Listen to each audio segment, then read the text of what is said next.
Oggi facciamo gli struffoli, che sono un dolce tipico della pasticceria napoletana natalizia. Gli ingredienti sono 500 g di farina 00, poi abbiamo 5 uova, di cui 3 intere e 2 tuorli, 100 g di zucchero semolato, abbiamo 100 g di burro sciolto,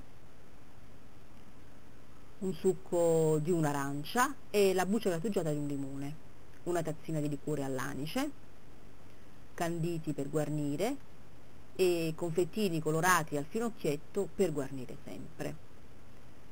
Per lo sciroppo abbiamo 250 g di miele, 1000 fiori, 100 g di zucchero e 2 cucchiai di acqua.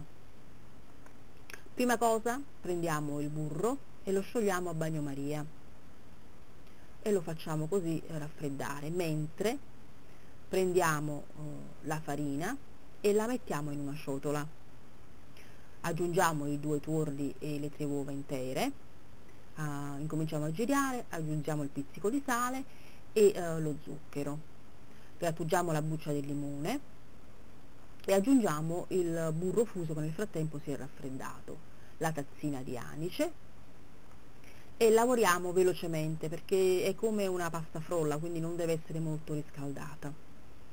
Fatto questo prendiamo un contenitore ermetico e mettiamo l'impasto dentro e poi lo mettiamo in frigo per almeno 3 ore.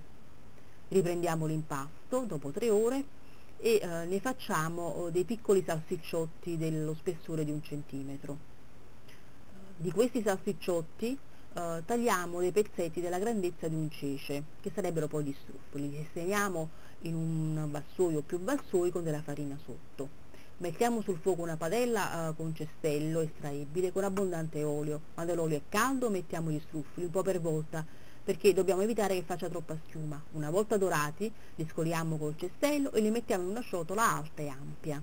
Per lo sciroppo mettiamo il miele con lo zucchero e i 2 cucchiai d'acqua sul fuoco e portiamo a ebollizione facendo dorare il miele.